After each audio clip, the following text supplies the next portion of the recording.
Citoyens, citoyennes, aujourd'hui, je m'adresse à vous en ce moment de bascule historique. Comme vous le savez, le président a pris la décision de dissoudre l'Assemblée. Une décision qui fait suite à des résultats préoccupants aux élections européennes.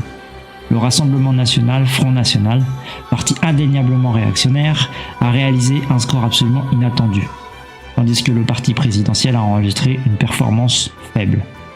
Cette situation exige de nous une mobilisation sans précédent. Nous ne pouvons pas rester passifs face à cette percée. Malgré les stratagèmes des partis conservateurs et réactionnaires, il est de notre devoir de défendre une perspective humaniste et progressiste.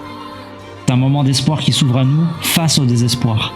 L'élection législative est un moment où chaque voix compte, chaque vote peut faire la différence. Il est crucial de se rappeler que les élections européennes ne sont pas l'alpha et l'oméga de notre engagement politique. Bien au contraire, elles envoient des signaux, elles portent des symboles, mais elles restent particulièrement mineures par rapport à l'enjeu des législatives. C'est maintenant que nous devons nous mobiliser pour façonner l'avenir de notre pays, pour donner vie à nos inspirations les plus profondes. Je m'adresse à tous les démunis, les désœuvrés, les précaires, les malades, les marginaux, ainsi qu'aux travailleurs. Votre voix est essentielle. Ensemble, nous pouvons édicter des lois qui protègent les plus vulnérables, qui soutiennent ceux qui travaillent dur, qui offrent des solutions à ceux qui souffrent. Nous avons le pouvoir de rendre nos services publics plus forts, plus efficaces, capables de répondre aux besoins de chaque citoyen. Aujourd'hui, c'est notre moment à nous pour reprendre l'argent qui a été extorqué par la bourgeoisie, les grands patrons, les milliardaires, avec la complicité des gouvernants conservateurs et réactionnaires. Vous en avez conscience, ce sont ces gens qui s'extraient de l'impôt avec la complicité d'un État dont nous n'avons pas la gouvernance actuellement. Ils font des profits records, sont subventionnés par Renaissance sans contrepartie et négocient des baisses d'impôts avec l'État quand ils ne s'installent pas tout simplement dans des paradis fiscaux. Ce sont les mêmes qui refusent de payer davantage les salaires et cotisations des travailleurs et de donner du pouvoir de décision dans les lieux de travail.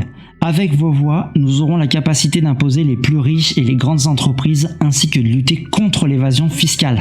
Leur stratégie, nous diviser dans des micro-entreprises, dans des PME sous-traitantes, en s'extrayant de leurs responsabilités. Nous ne nous laisserons pas faire, nous devons nous unir, nous retrouver, nous syndiquer et s'installer dans l'hémicycle.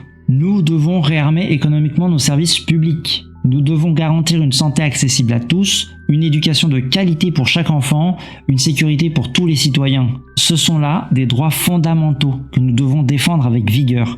Ensemble, nous pouvons garantir que ces institutions vitales restent au service de tous, sans exception.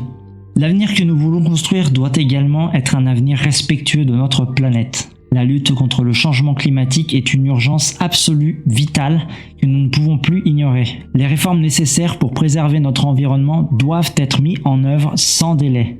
C'est notre responsabilité envers les générations futures. En votant, nous choisissons de protéger notre terre, notre eau, notre air, afin que nos enfants et petits-enfants puissent eux aussi jouir d'un monde sain et prospère. Citoyens, citoyennes, je me tiens à vos côtés. Je suis avec vous dans cette quête d'un avenir plus radieux. Ensemble, nous pouvons surmonter les défis, relever les obstacles et faire triompher l'espoir. En votant, vous exprimez votre désir de changement, votre aspiration à une société où chacun trouve sa place et sa dignité. C'est par votre engagement que nous pourrons obtenir une majorité absolue au Parlement, une majorité dédiée à l'égalité, à la justice, à la solidarité. Imaginez un gouvernement qui travaille inlassablement pour améliorer les revenus des citoyens, pour étendre les droits et libertés de chacun. C'est à portée de main, et cela commence par votre vote le 30 juin prochain dans vos circonscriptions, ainsi que le 7 juillet pour le second tour. Mobilisons-nous, exerçons nos droits. Ensemble, faisons le choix de l'espérance, faisons le choix du progrès, faisons le choix de l'égalité. Votre voix est précieuse, votre vote est puissant. Ne laissez pas cette chance vous échapper. Allez, au Front populaire, citoyens, citoyennes.